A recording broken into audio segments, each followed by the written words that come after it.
Good afternoon from the Sussex Downs in Brighton. Another episode of Blockspeak video podcast. As you can clearly see, we're looking forward to more downloads at the moment this month because we've had sponsors asking for download figures. So please download this podcast and you will be my friend and our friend. All is well here in the UK. Lockdown is loosening. Bandwidth is narrowing as people go back to work. The tubes are busy on the way to London. And we seem to be going back to some form of normality, but I don't think we'll be ever the same again. That's got nothing to do with my new guest, my next guest, who's Paul Lippman, who I've known for a number of years, the CEO of a cybersecurity company called BallGuard that's based in Silicon Valley. Paul is English. Welcome to the show, Paul. How are you? Great to be here, Monty. Yeah, very well. Very well. How's the fires in California? You must be hot over there. Yeah, if COVID wasn't enough, we have heat waves, we have fires, we have smoke. Yeah, what a great year this has been. Brilliant. More pathogens escaping from the forest into humans, and it's living in Silicon Valley, we're just kind of waiting for the other shoe to drop and a massive earthquake to hit. But thankfully, so far so good. Sorry, I shouldn't laugh. Yeah, put the fires out. Yeah, exactly.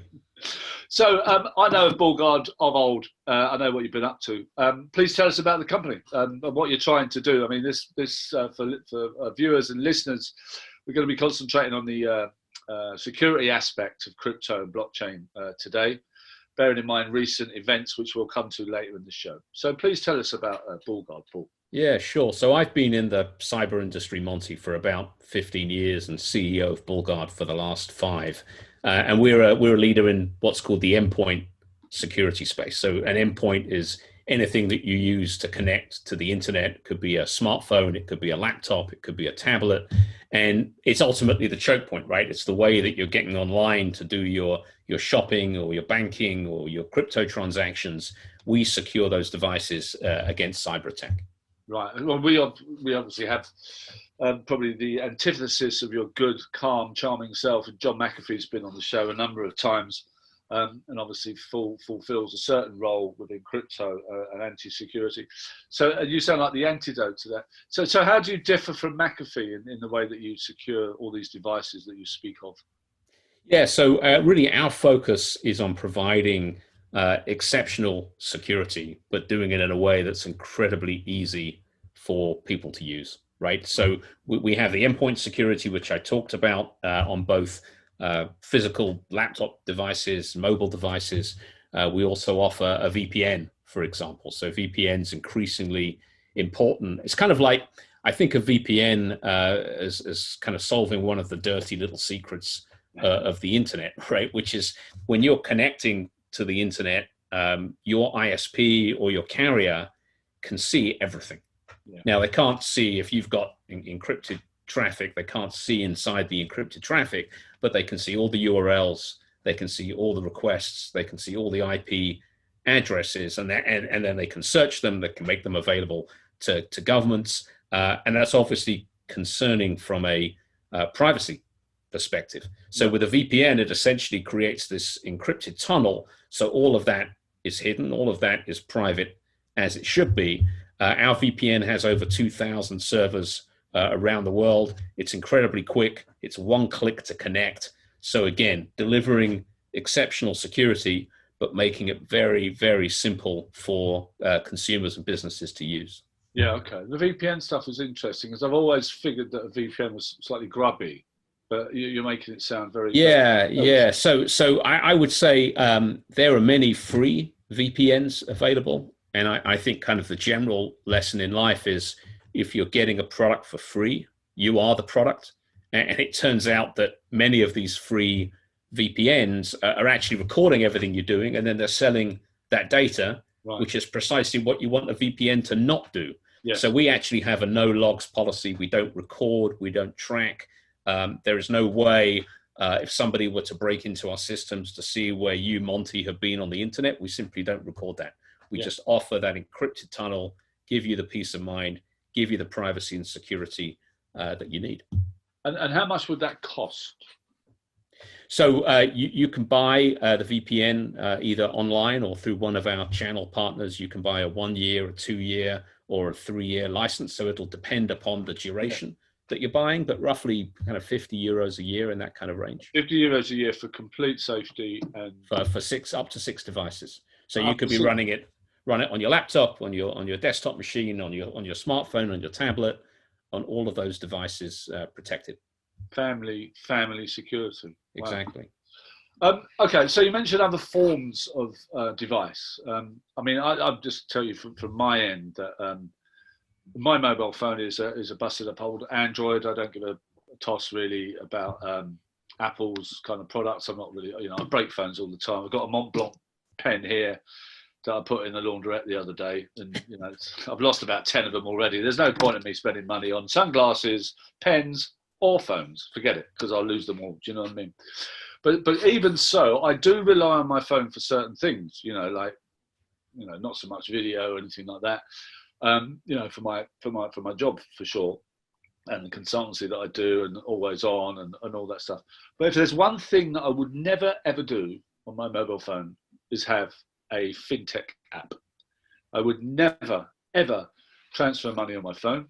I would never ever use it for any other thing than calling my bank to say something, because I don't trust it, and the numbers seem to back me up. The hacking that goes on from mobile phones is extraordinary. In actual fact, the experience on mobile phones for lots of things is rubbish. I was an early mover in mobile internet and games probably about 15, 16 years ago, when I was banging on about mobile being the future, and it seems to have been overtaken by ad replete content, and it's unsafe to make any financial transactions. A, would you agree with that? And B, what's BullGuard trying to do to stop that? BullGuard, or I don't want to shill too much about your company, but what's BullGuard and other similar security companies trying to do? Sure.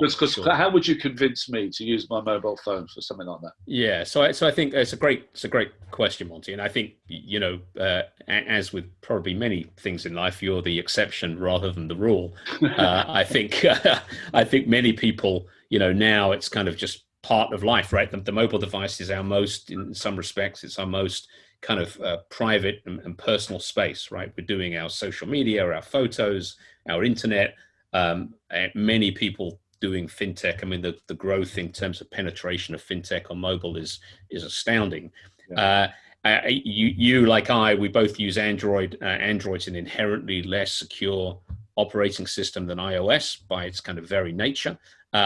And while we're seeing a massive uptick in cyber attacks against mobile devices, it's actually still much less than we're seeing against Windows devices. So in many respects, so what would be the kind of coefficient or the differential there? Like 3 times more, 4? I would say today, in terms of number of threats, it's probably still kind of 5x differential. I don't have the current numbers in front of me, but last time I looked, it was about that significant. That being said, we've seen some very notable attacks against mobile devices, right? There was all of this noise around ransomware on mobile devices, all of this noise about the attacks against WhatsApp using very targeted attacks. But for the average consumer, yes, you've got to worry about phishing in the same way that you'd worry about phishing on your desktop. You've got to worry about malware, about ransomware. And so what BullGuard and other companies like BullGuard are doing is providing comprehensive security products that protect the mobile device against attack, right? Yeah. We're looking for fake apps. We're looking for changes in behavior that may be indicative of malicious behavior. We're protecting against known threats, and then using machine learning to protect against unknown threats, right, okay. All with the objective, kind of as I was saying before with the VPN, of letting you use your device with complete peace of mind, privacy, and security. Yeah. Okay.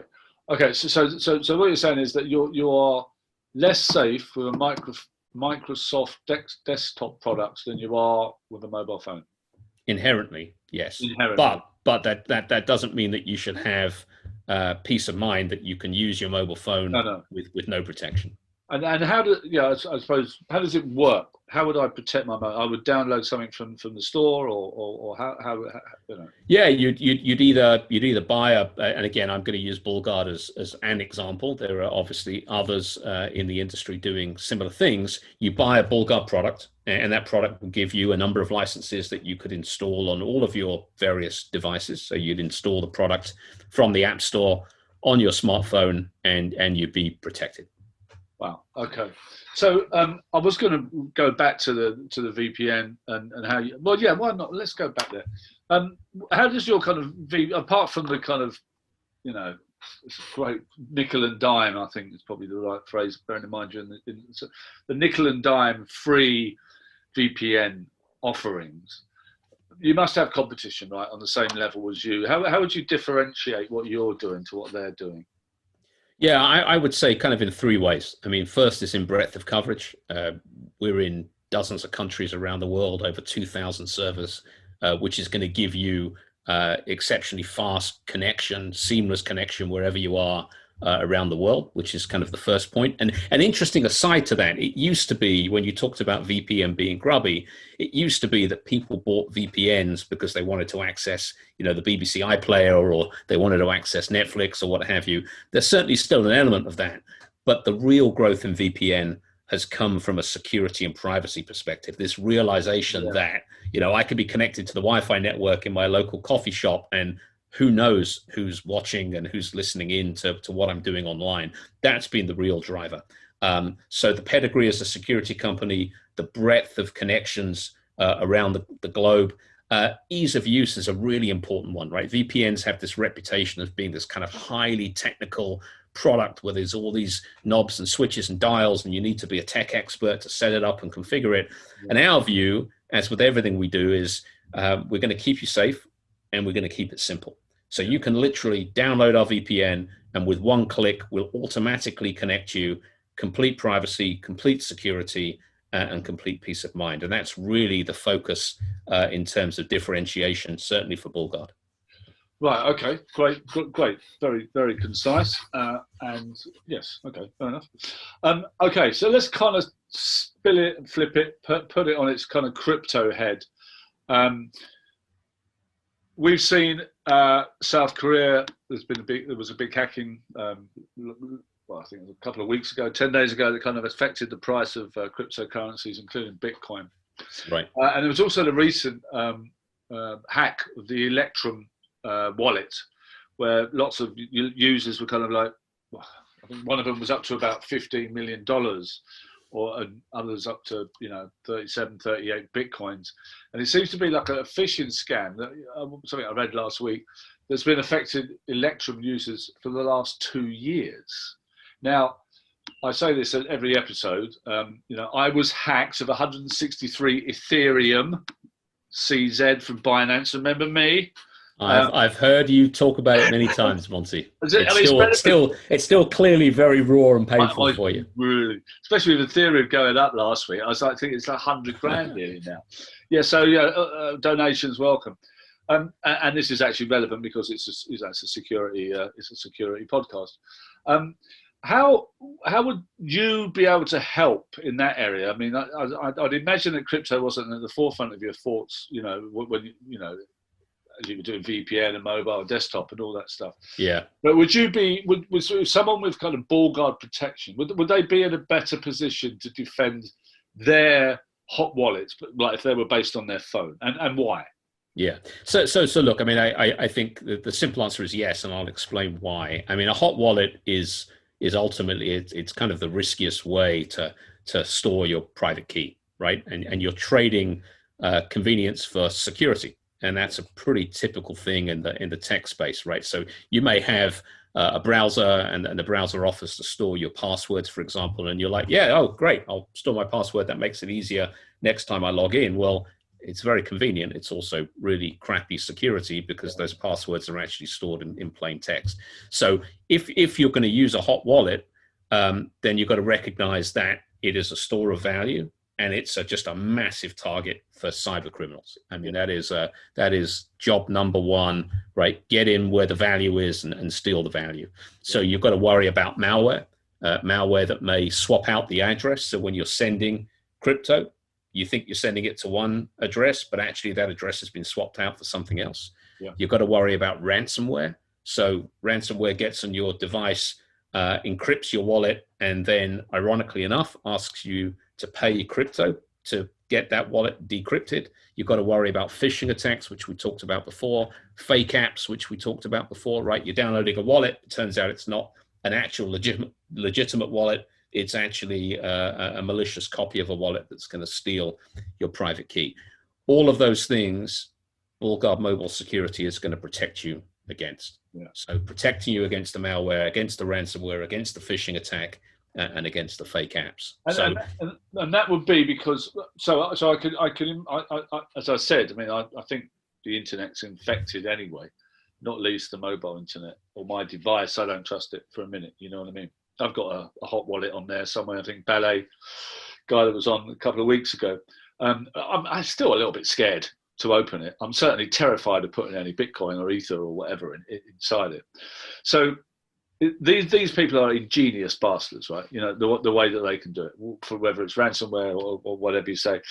But you're saying that for $50 a year, you could protect anyone, or companies like yours can protect anyone's device from any of that type of bullshit, and they'll be completely safe. Their hot wallets will be safe. Yeah, there's no security product that is going to be 100%. No, I get that. And so it doesn't, you don't kind of abdicate yourself from the responsibility of following good cyber hygiene, good security protocols, but absolutely will dramatically reduce your risk by having a commercial grade security product running on your device, especially a device that you're using to store value, like with a hot wallet and a private key. Yeah, okay, all right, okay. $50 sounds like a fair. I wish I'd known that 2 years ago when I had my 163 Ethereum stolen CZ. Yeah, okay. Cybersecurity and blockchain. Now that's something that's always kind of fascinated me. Bearing in mind what you're trying to do, are those things mutually exclusive, or can you? No, not at all. I mean, I think there's an exciting kind of parallel between the ethos of blockchain, right? So distributed, tamper-proof, transparent, and the objectives of cybersecurity, right? So wherever you've got a centralized storage, you have risk essentially. So I think there are some very interesting, and there's early work going on here. There's no real commercial products available yet, but I think they're coming. So a couple of examples. Internet of Things is a great one. So the Internet of Things, you've got your internet-enabled sensor, your smoke detector, your alarm system, maybe in an industrial environment, a pressure sensor, a heat gauge, whatever it may be. And these IoT devices are essentially very low-powered computers. Yeah. And because they're low-power computers, they have to rely on some centralized service, typically a cloud-based service. And now all of a sudden you've got this kind of central point of risk, central point of failure. And so there are efforts underway to create blockchain-based IoT services that decentralize the tracking, the provisioning, the management of these devices, actually utilizing blockchain. And even with smart contracts, potentially the ability to do software, firmware updates on IoT devices in a way that would be tamper-proof, which I think is really, really exciting. Another example is with DNS. So DNS is essentially the address book of the internet, right? So when I go to my browser and I type in blockspeak.io, what the browser does is then says, okay, it looks up to the local DNS server and says, give me the IP address for blockspeak.io so that I know where to send my requests and receive my packets from. There's many examples of hackers poisoning DNS, fake DNS servers. So I may be going to what I think is my bank's website, but actually I'm going to a copy of the bank's website that's stealing my information. And there's some interesting early work going on to create blockchain-based DNS service that, again, is highly distributed, tamper-proof, transparent, that can obviate that risk from potential DNS attacks. So there's a lot of really interesting ways that blockchain as a technology could be utilized to improve cybersecurity. Well, if I think of mobile devices being insecure, then IoT devices are just ridiculously insecure. I mean, I it was a couple of years ago, I think, but I read stories about kind of, hackers, targeting campuses or universities because their security was so bad, and getting in through a smart light bulb or through a vending machine or anything like that. Yeah. Okay, excellent use of the word obviate earlier, just now. I'm a big fan of that word. It's fantastic. Now, I'm thinking that I may have should have asked this question at the start, because we're coming to the end of the broadcast, and I think the audience have got huge value already. There has been volatility afoot in the markets, especially with Bitcoin, and the excitement that it was going to go up to 100 grand a couple of weeks ago, and now there's panic it's going to go down 10,000, and everyone's bringing out charts and all types of things to prove their point or not the point. The one thing that I've found after being on a conference scene for the last 7 or 8 years and meeting amazing people and learning new things, it was quantum computing. And, you know, we know the story about the Google leak and the fact that these super duper computers can change, well, just almost change humanity, or change the digital world as well. And, you know, the people that I know say that something like Bitcoin is going to be worthless because of quantum computing coming in and making the mining, you know, a million times faster. What's your take on that? Yeah, so quantum computing is just it's a personal kind of passion area of mine, and essentially quantum computing enables you to do things that are simply impossible on a classical computer. So in classical computing, you've got this concept of the bit, right? That can be a 0 or a 1. So if you had 2 bits, you could have 0, 0, 1, 1, 1, 0, 0, 1, right? 4 combinations. And if you wanted to do calculations on those 2 qubits, you do you do 4 calculations. Yes. With a qubit, which is a quantum bit, it could be a 0 or 1, or it can be any combination of 0 and 1. Yeah. So if you had 2 quantum bits, 2 qubits, through this process called superposition, you could perform 1 calculation on all 4 combinations simultaneously, and that scales kind of exponentially as you add the number of qubits, right? Okay. So if you had 100 qubits, you could do calculations faster than all of the supercomputers in the world today combined. It's kind of remarkable. Yeah. One type of calculation that quantum computers are really good at doing is factoring large numbers, and that kind of goes to the heart of public key encryption. So blockchain is built on ECDSA, which is for public key encryption, and SHA-256, which is for generation of signatures. Quantum computer would enable you to break those algorithms. Right. So today, if you had an ECDSA encryption, it would take a classical computer longer than the age of the universe to break that encryption. Yeah. If you had a quantum computer with 1,000 qubits, you could do that in a matter of minutes. Now, where we are today, the largest quantum computer in the world is kind of roughly on the order of 70 qubits. So the question is, how long does it take us to get from 70 to 1,000? Yeah. Depending who you ask, it's Google saying by the end of this decade, their plan is to build a quantum computer with 1 million qubits. Maybe it takes 10 years, maybe it takes 20 years. There's a tremendous amount of effort and investment going in to solve all of the engineering challenges that it's going to take to scale this up. Eventually we'll get there. So it's not an urgent problem to solve today, but it's absolutely something that we need to be thinking about longer term. Yeah. And there are companies that are working on different forms of cryptography, referred to as post-quantum cryptography, that can't be broken. Yeah, it's called PQI, I think, post-quantum, or PQC, post-quantum cryptography, to develop algorithms that can't be broken by a quantum computer. And there's actually work underway to create quantum-resistant blockchain. So the idea being that really, once quantum computers are here, kind of really high-scale quantum computers, they're good at solving certain kinds of problems. Let's come up with algorithms that can't be broken by a quantum computer, and thus protect the $9 trillion global e-commerce industry that's reliant on public key encryption, and let's protect blockchain technology, which likewise is reliant on those cryptography algorithms. But will that kind of protection follow the creation of multi-qubit quantum computers, or will it go hand in hand? It's not going to be like one of these things where here's a new technology and every baddie comes in and takes the piss, and then we have anti-quantum algorithms.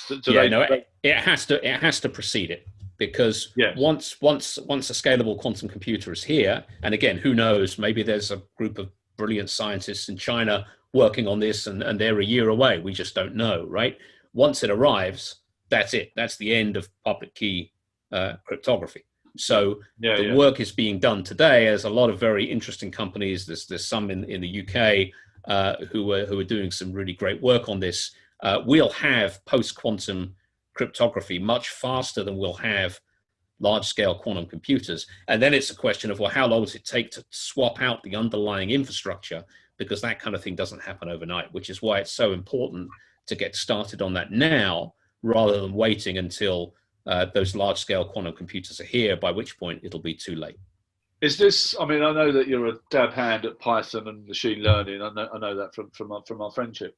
But if you're a Bitcoin miner, you've been doing this for the 10 years of Bitcoin, should you be worried about quantum computing? If you hold a large amount of Bitcoin, should you be worried that quantum computing is going to just suck it all away? I don't think you should be worried. I mean, it's not something that's going to happen overnight, right? It's like kind of when JFK said, "Hey, we're going to put man on the moon by the end of the decade."